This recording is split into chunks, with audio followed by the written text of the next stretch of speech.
for joining us. I'm going to move around so I could see my screen a little better. So my name is Natalia Arbelaez. My family is from Medellin, Colombia, and that's in South America, but I live in New York in the States. And I'm going to just show you a little bit about what we're going to do today and where the influences come from. So a big influence in some of the processes you're going to be seeing is pre-Columbian art. And the process we're going to be doing is we're going to be making a pinch head and then a coil head. And these are really simple and traditional techniques that were used in pre-Columbian art. And so smaller pieces will be pinched and bigger pieces will be coiled. And that's all pretty much how these ceramics were made in South and Central and North America. So this is a quimbaya piece from Colombia, pre-Columbian, and that's my really big influence. I'm interested in the simplicity and the humor in these pieces, and it has kind of gone throughout my work. And here's me interacting with a Peruvian moche vessel, pre-Columbian vessel. So a lot of those forms are influenced by these.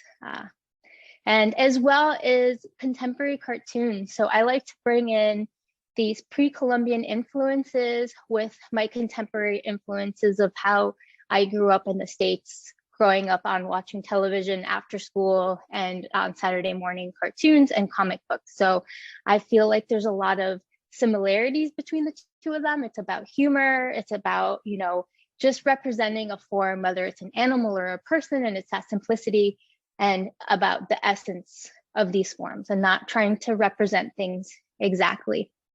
So I will be showing you these processes where I make these forms from small, like we're going to be making today, to large. So even in my large installations and my large sculptures, I use these simple techniques, these simple methods. I think people don't realize how much you could do with them, from the little to large.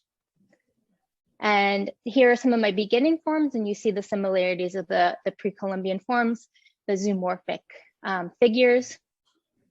To the pieces are at the Canadian Clay and Glass. This is a piece titled Margaret Ponce Israel, and the bottom head was made using coils, and the top little forms were used with pinching.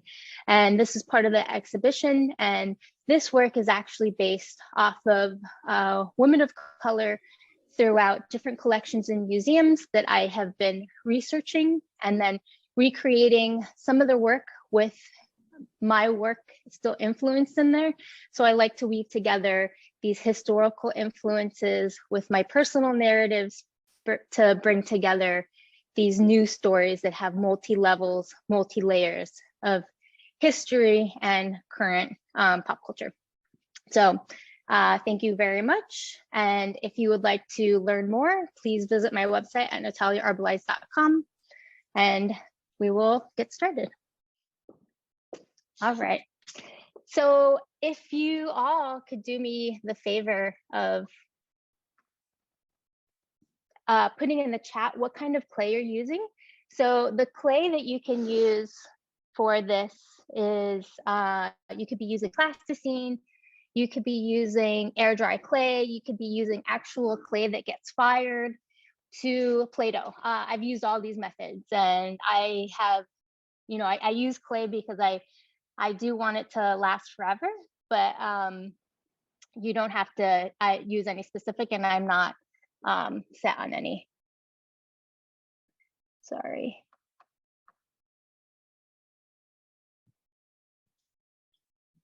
One second.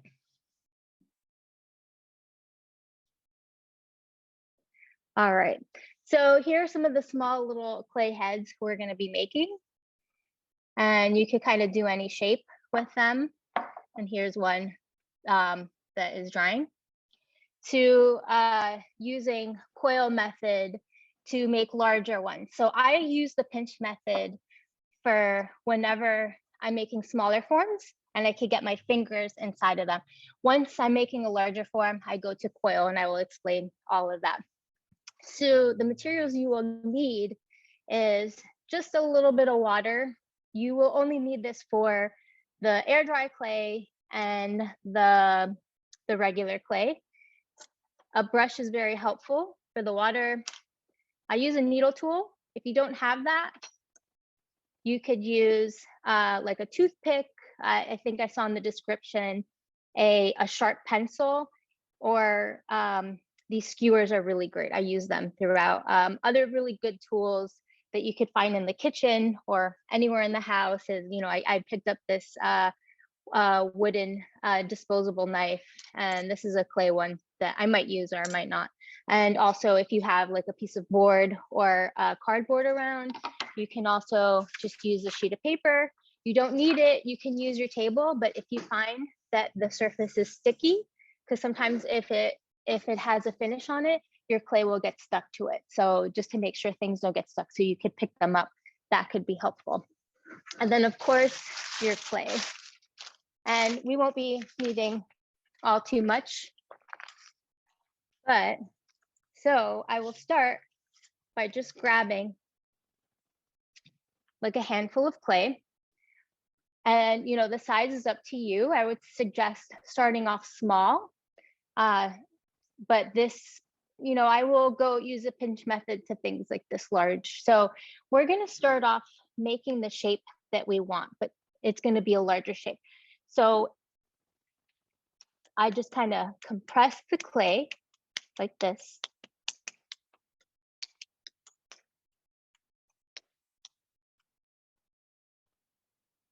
And yes, again, please feel free to ask questions throughout this process. I will answer them. And let me know what clay you're working with. So I'm just using my hands to roll out, make the shape that I want. So if you wanted to make a circular head like this one, you would start out with that shape. If I wanted to make the cone head, which I'm going to do, I will make that cone shape first. So I'm going to go ahead and make that cone shape. So what I'm doing is kind of like just pinching and distributing that pressure.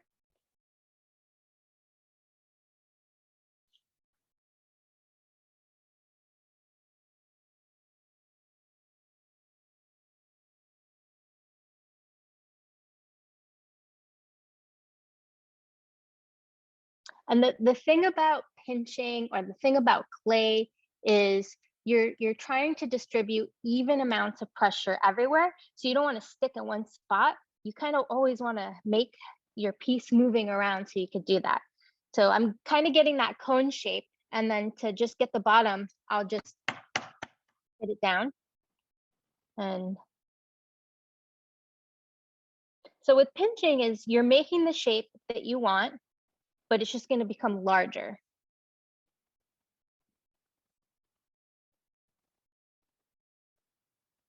So you could get it as smooth as you want, or as little as you want, whether you want it imperfect or kind of perfect. So you see how that.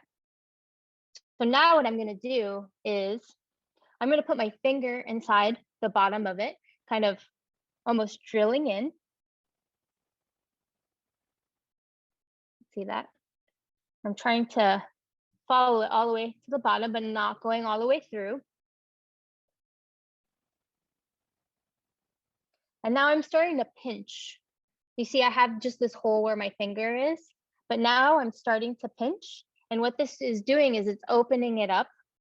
And we do this in clay because we don't want to make things very heavy. And we do this in ceramics because wherever something is solid with clay and it gets fired in the kiln, that's the next process of firing, things will explode if they're too thick.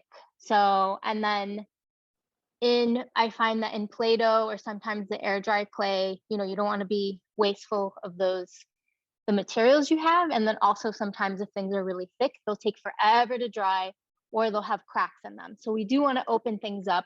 And so I'm just going around and I'm pinching and I'm trying to distribute all of that.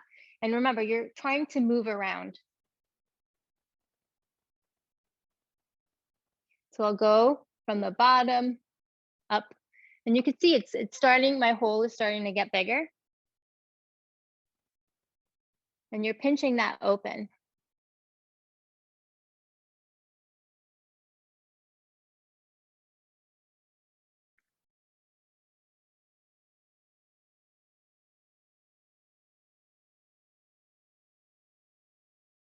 And I use this method for all my figures when, for the heads. I use them for the arms and legs. I use them sometimes for the torsos, if it's small enough. And this is just a really great, wonderful method for making figures, to making vessels and cups. But I really enjoy this cone head shape. I have found it in some of the Mexican pre-Columbian forms I have researched. And you see how it's starting to get bigger. So I will keep my thickness to about 1/4 of an inch, about that thick.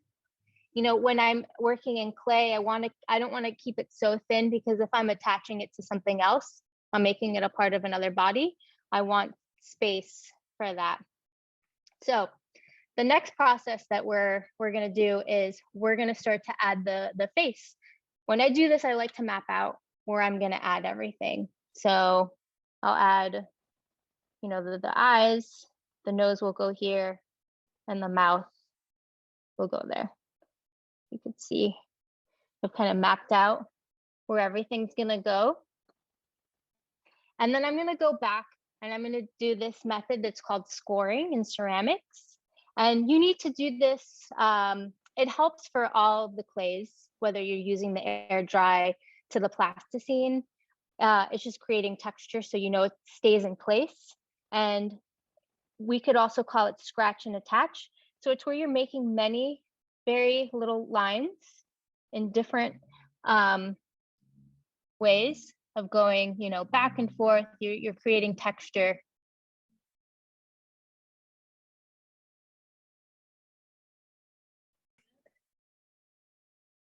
Back and forth.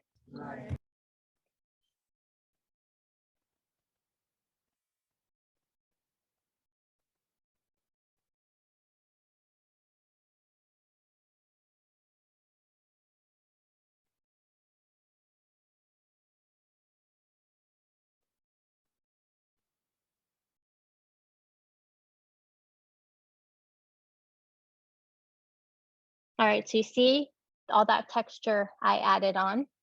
So it helps whenever you want to add any other piece of clay to another piece of clay. You want to create the scoring texture or the scratching attaching texture.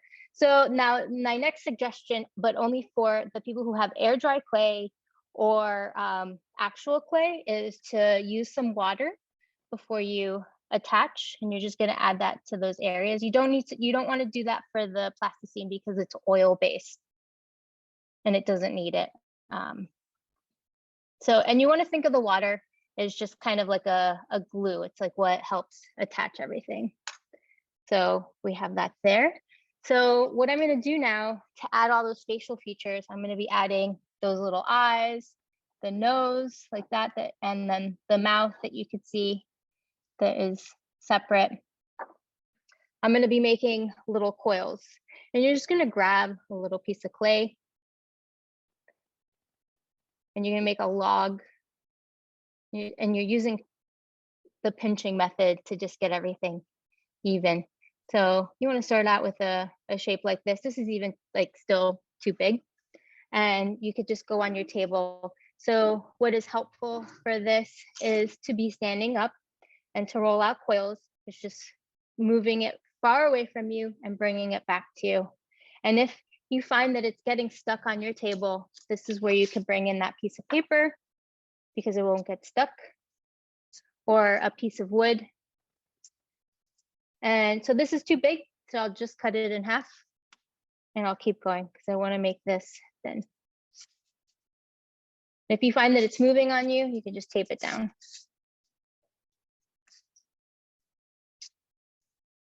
So back and forth.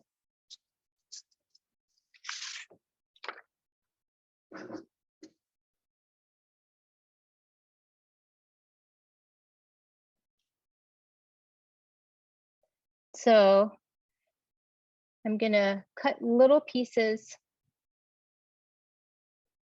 of the clay from my eyes, So I've cut that really skinny coil into 4 little pieces.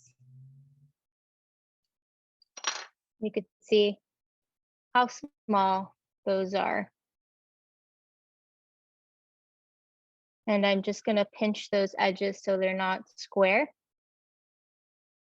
You don't have to do this, but I kind of like to model how my eye is gonna look. It's so small, it's hard to.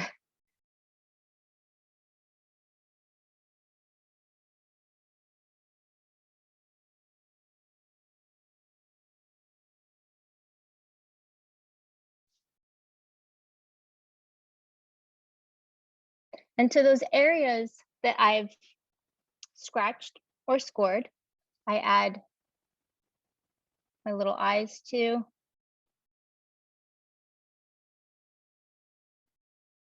And you might need to do a little more if you find that you don't have enough. Adding more score lines. And maybe a little more water if necessary. Don't use too much water.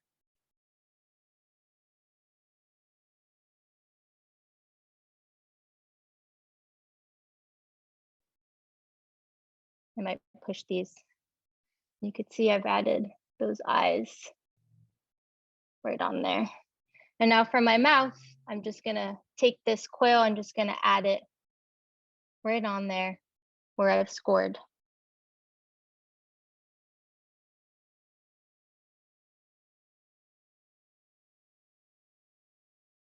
Where I want it to end, I'll just take my needle tool and I'll just cut that.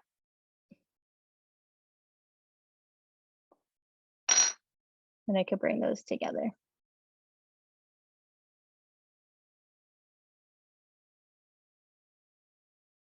That's where you decide you want to do with the mouth.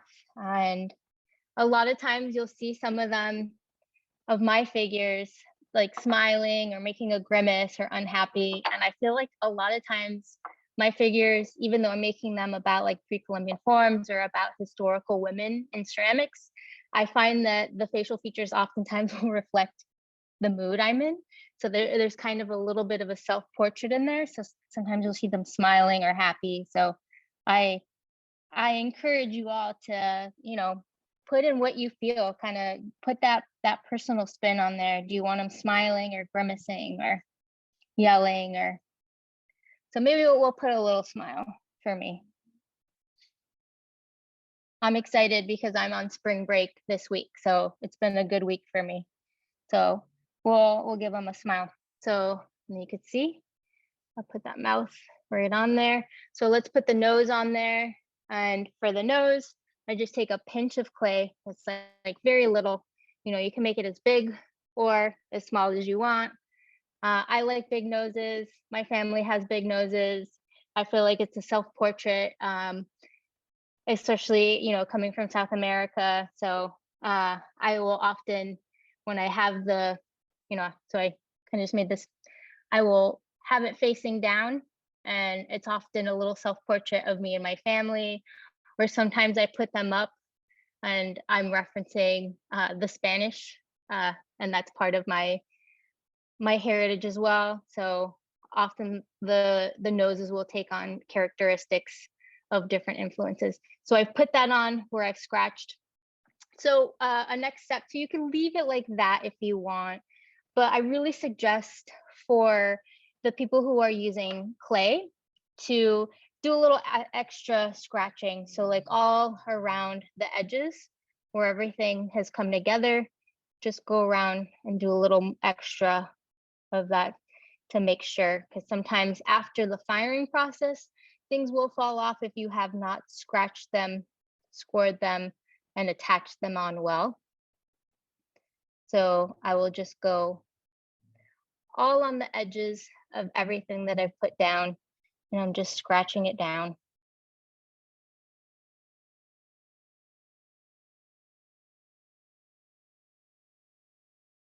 But you could do this with all of the clays, because it's just a guaranteed making sure everything will stay. Because that's happened to me sometimes when I'm not being very thorough, is especially the nose will fall off or little pieces will fall off. So now we have all of these markings, and if you don't want them on, you could think of the water and the brush a little bit as kind of an eraser. Just need a little bit of water, and all of those areas you could go in and just smooth them out. For the plasticine or any oil-based clay, you can use oils. You can use a very little bit of like olive oil to smooth it out.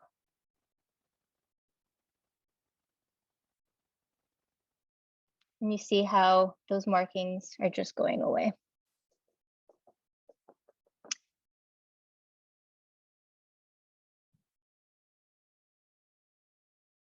So I often will take a little bit of water and just wipe it off so I don't have too much water that I'm using. And I love using brushes in my sculpting. I use them often as almost like a means to sculpt, because the brush itself pushes things into place with the clay, but softly. So, and then here is the point where you could decide if you want to put on, you know, some little teeth or some more facial features.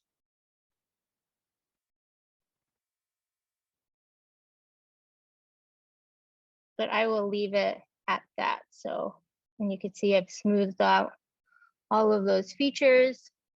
And then you can use as well, you don't have to just, so what we did was we added things to make a form. You can also subtract with the tools that you have or make lines. It's also an option. So often, you know, add some bags under the eyes or a mustache to start adding some lines to reference mustaches.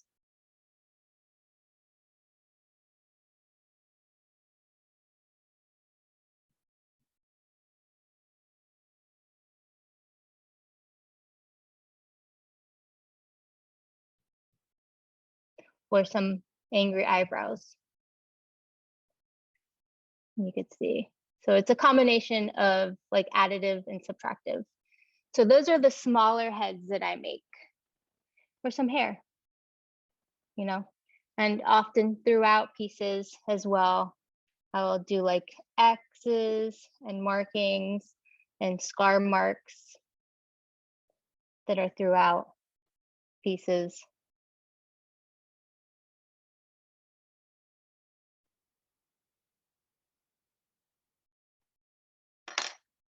Any questions about the pinch before I move on to the coil method?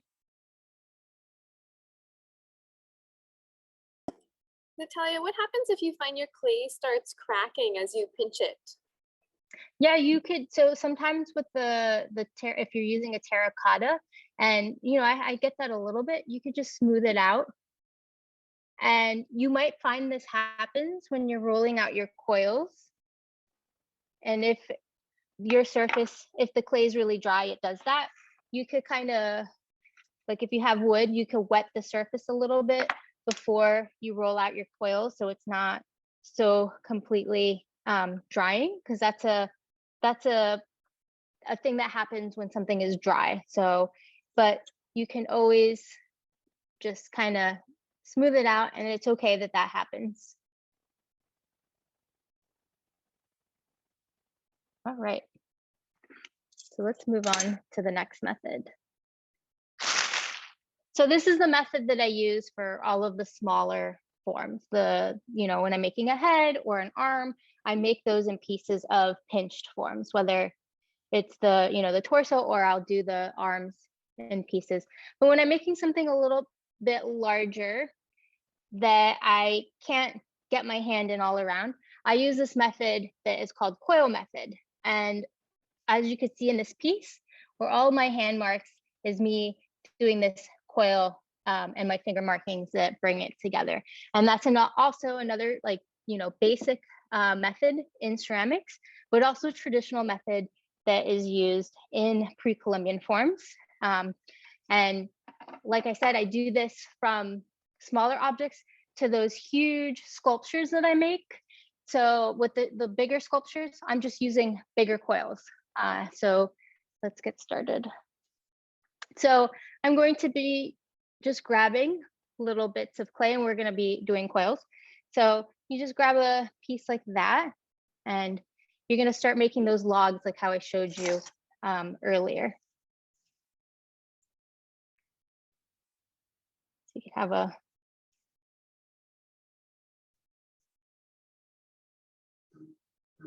So now I'm going to place it down, and remember I said that standing up is best for when you're rolling your coils. You're going to move it away from you and back and again. So it's helpful if also you start at both sides, and as you move away, you meet in the middle, and you come back and you come to the outside. So it's a back and forth method of doing coil. So to move back and forth. So we're going to determine what size, what shape that we want. So we're going to do a shape that is similar to this. Your bottoms kind of determine what the size will be. So I've looped my coil around,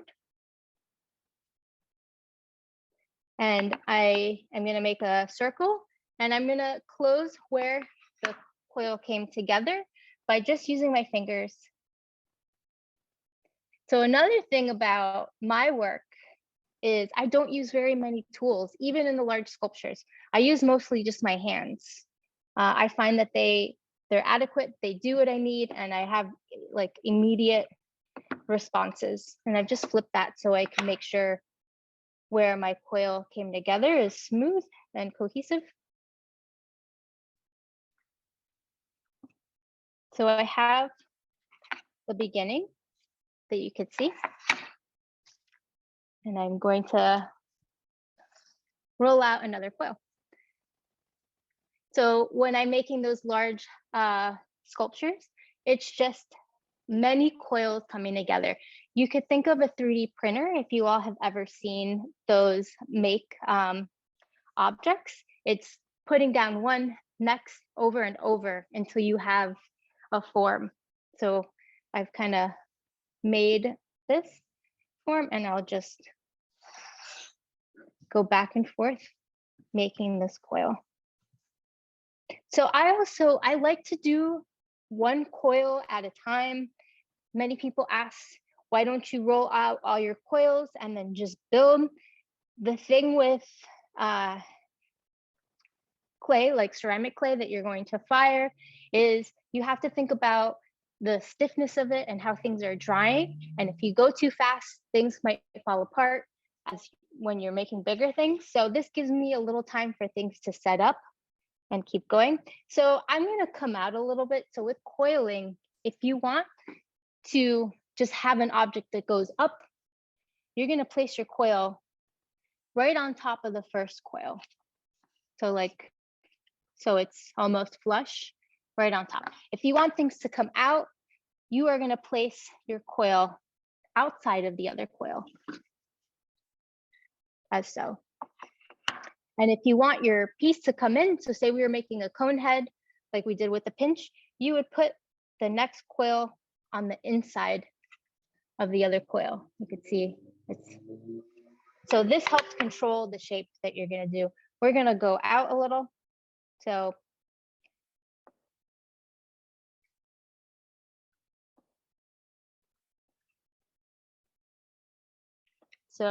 here we go. And I'm not going to scratch and attach or score for this because I am going to smoothen the clay to itself very well. So what I'm doing is I'm just pushing down with my thumb and making that all one piece. You can see. And I leave this open because coils tend to kind of grow, just like with the pinching method as we were opening it up. Coils do that too, and that's why I don't just set the coil and cut it. I let it come back, and then I'll just take that needle tool and cut it. And like that first coil, I bring it together.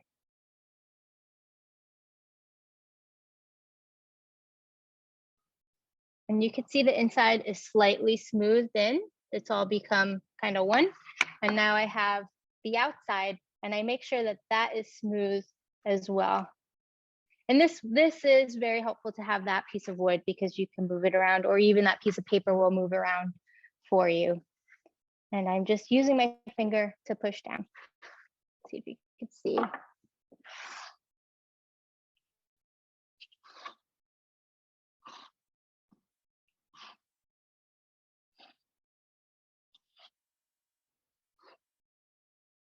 And then I'll go back in if I want to smooth that very, well. Let's see if you could see.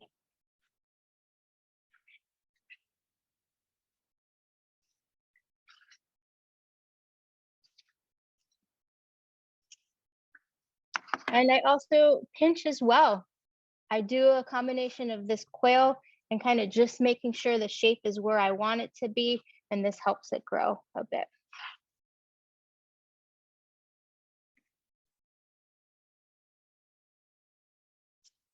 So I have that other piece. It's a little small, but so I'm putting it slightly on the outside. And the same method of bringing these together. And now I need to roll out another coil.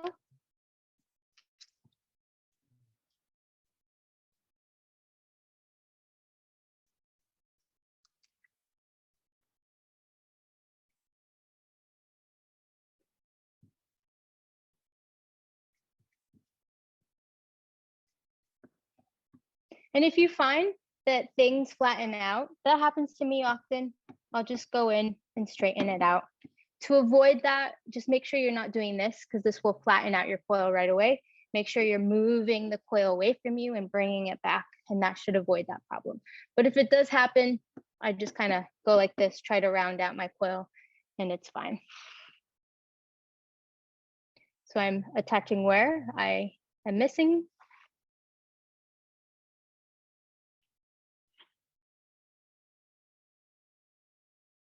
And I will just cut that part off. And I'm making sure where those seams are meeting, I'm pushing them together, and I'm making sure they're becoming cohesive and all one piece of clay. Because I am not scoring or I'm not scratching and attaching, I make sure I'm doing this very well to make it all one piece.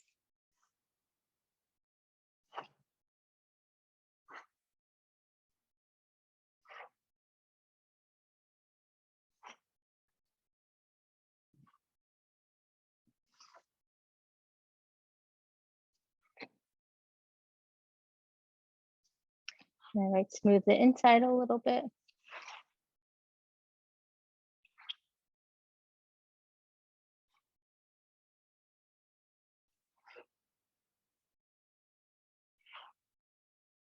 And pinch. So always making sure the shape is going where I need it to go. So it's a combination of doing this back and forth. So my next coil, I want to start bringing it in because I don't want this to get too big. This method of coil has a tendency of just growing on you and always becoming bigger than you need it. So making sure that when you're ready to start coming in, that you're not placing it just on top or on the outside, that you're going to put your next coil on the inside. So if maybe you could see a little bit better here. So I'm placing it more on the inside of the last coil. I want this to start to come up. So it's really where you place that last one.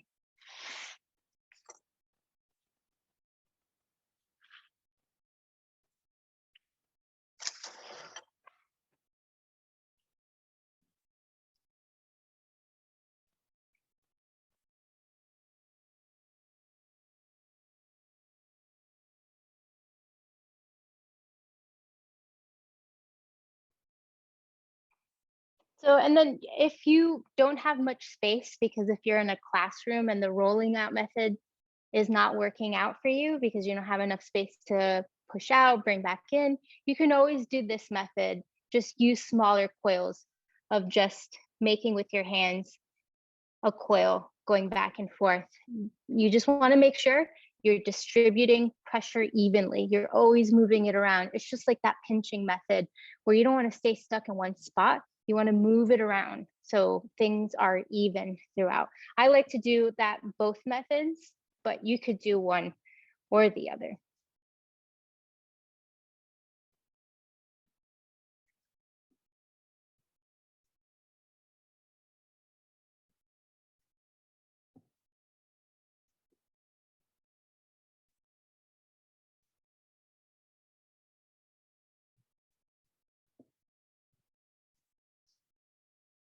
So here I'm just adding where I'm missing that one part of the coil.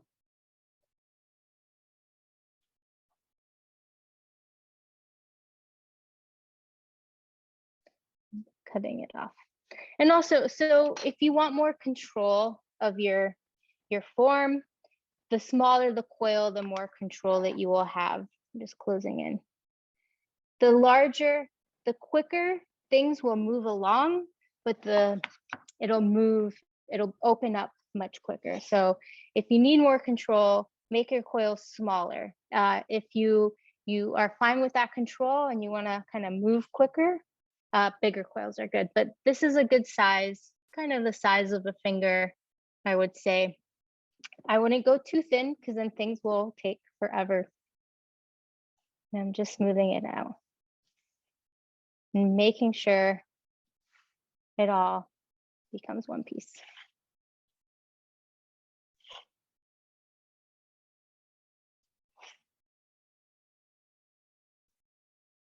And then I'll go back in and smooth out the middle to make sure that line.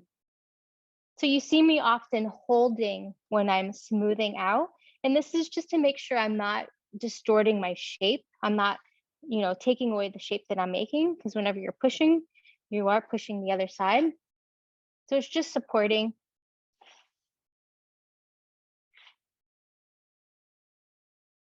And I can show you the inside so you could see how smooth it is on the inside. It's all become one. On the outside, I like to leave my texture. I like to leave that presence of myself. It's kind of like another little self-portrait or presence of myself in the work. So, and I'm just pinching, I'm making sure the shape is what I want it to be. The pinching helps. If you find that it's opening too much, you could use your hands to push it in to make that shape that you want.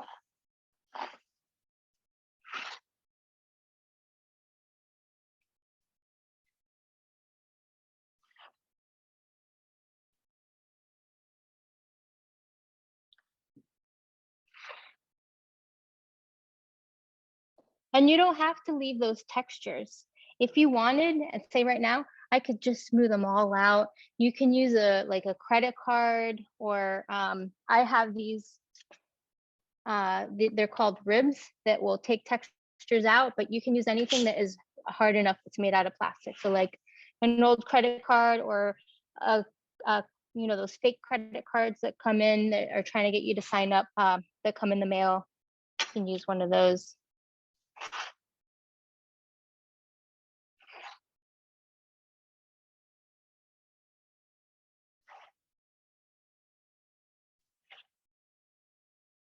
So I'm smoothing on the outside, inside.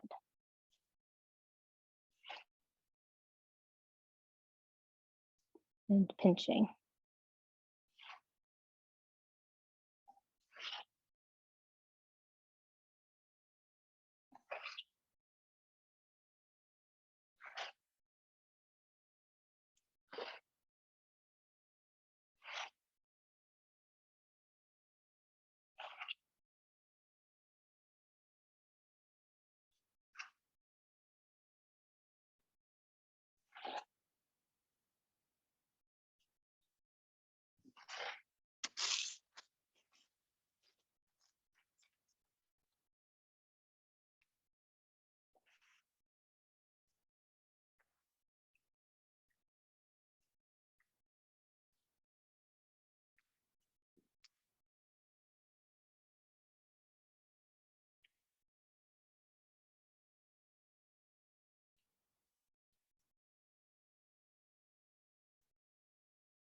And please too, if you have any questions about the artwork as well, that is welcome. You don't have to just ask about the process. or about the show.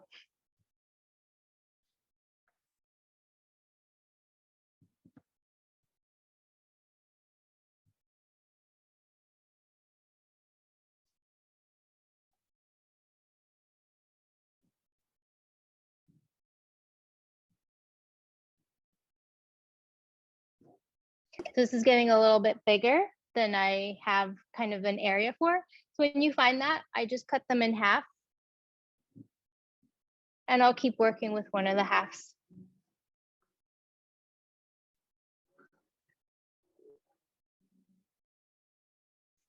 So I get that thickness. Hi, Natalia. I have a question. Sure. I was wondering, your artwork is so expressive. I love all of the expressions on the sculptures you create. I was wondering if you have any advice for how to make a face, like a happy face or a sad face, or are there eye shapes or mouth shapes that you use when you're trying to convey something, or do you just create it and then kind of it tells you what it's feeling afterwards?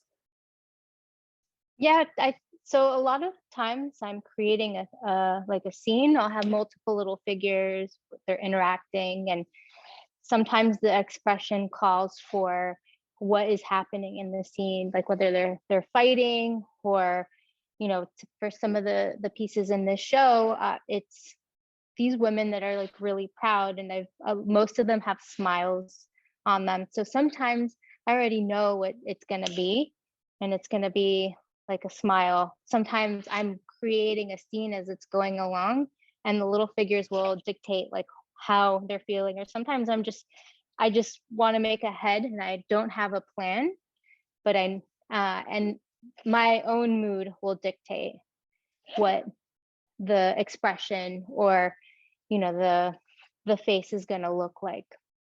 The features are so simple that sometimes I'll start like with a sad face, but if I just turn things up or down, I could switch it from sad to mad to indifferent. So I think with these features, it's easy to do what you want. And you could just start off with like that simple form and then switch it as you're going. Thank you.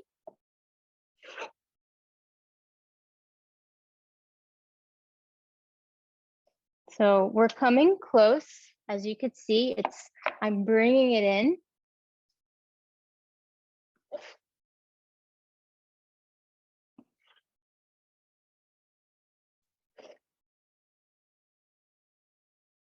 And you could use the pinching to help bring it in as well.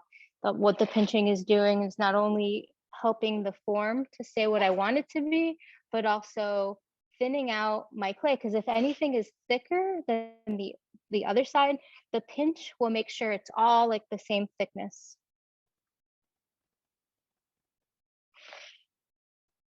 So, and I have that other piece that is still a little thick, and I'll just rework that one. And we're almost done. It's starting to close up.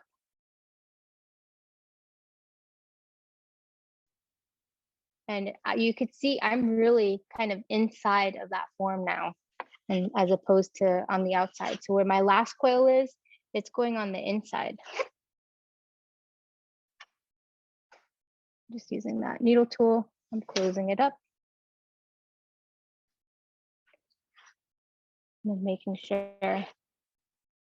You can also use these things called Lazy Susan that help things move around, but I feel like these aren't that big, so a sheet of paper and the wood moves it around really easy.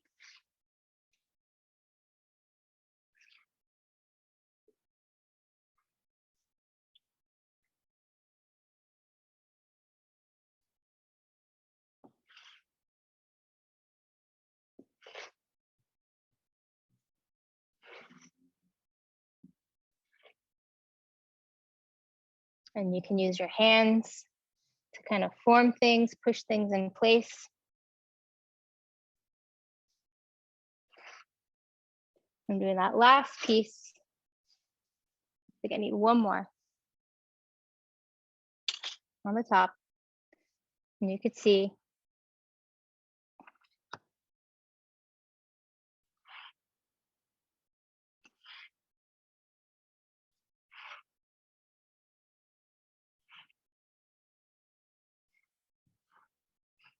I'm just smoothing it out and pinching it as I'm moving it around, distributing that pressure all around.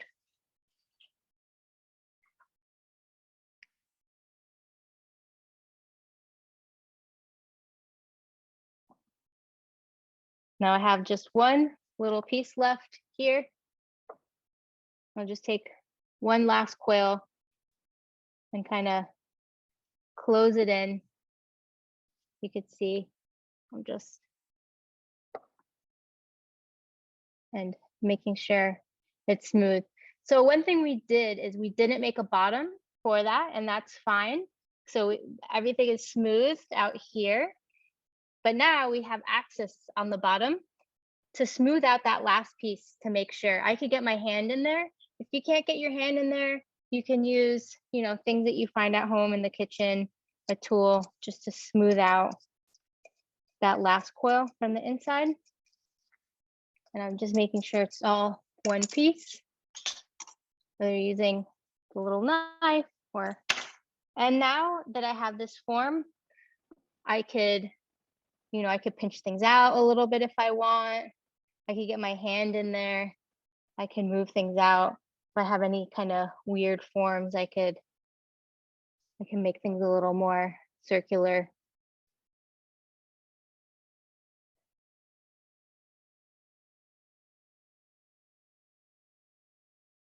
But this is a great way to, if you only have like a pound and a half of clay, to get this large form with a little bit of material. Because if you use, that pound or a little bit, you would just have something like that. Now you have something that is much larger and is open like that.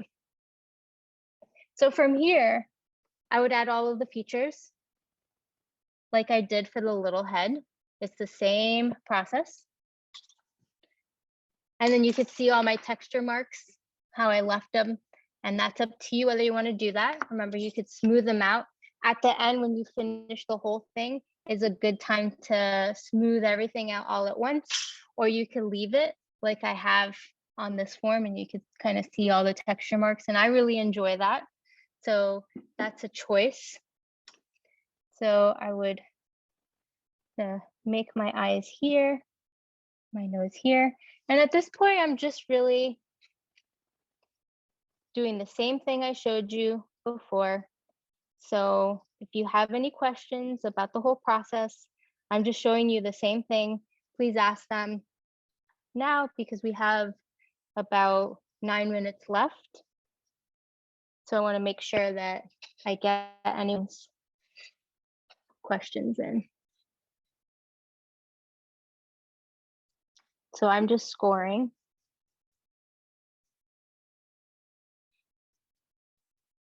Scratching and attaching.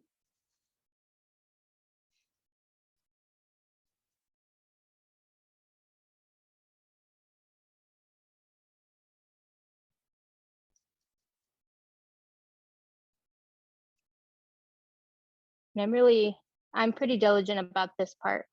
I don't score, I don't scratch for when I'm doing my coils because I'm pretty smoothing everything into itself, so it's fine.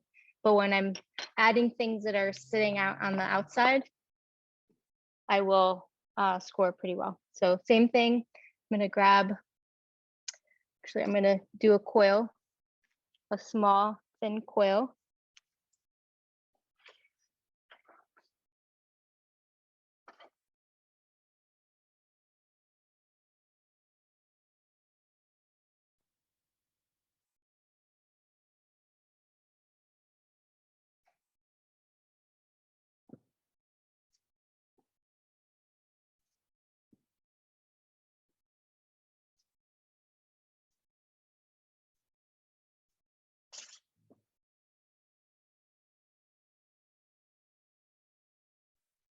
Use my water.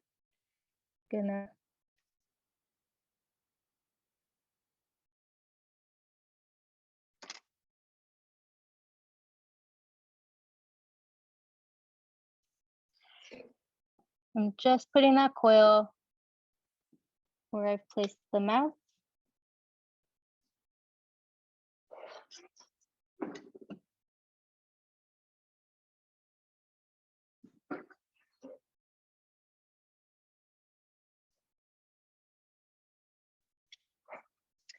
And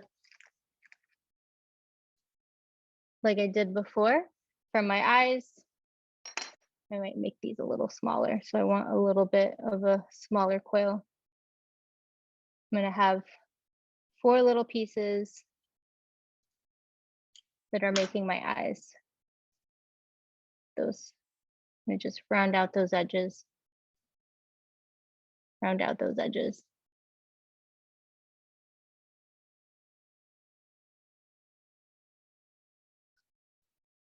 Sure. For my water, for my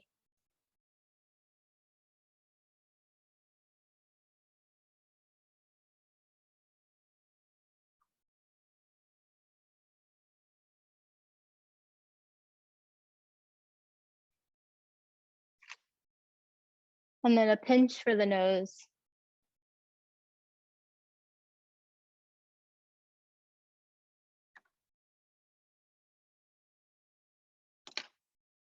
You could score because the nose is a little bigger if you don't feel comfortable that it's gonna, you know, my noses fall off sometimes if I'm not diligent about scratching and attaching.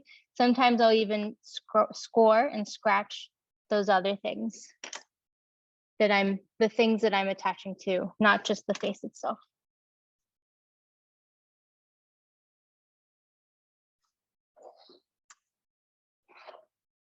And from there, I will just start to, you know, score all around the features, all around the nose, the eyes. But yeah, it's the same method. So those 2 are my basic methods, coil and pinch. And so anything that is larger than you could get your hand in, I rely on coil. And anything that is smaller, where coil would be too hard to do, I rely on pinch. This one I'll probably, because he's a little bit bigger, I'll add some teeth too.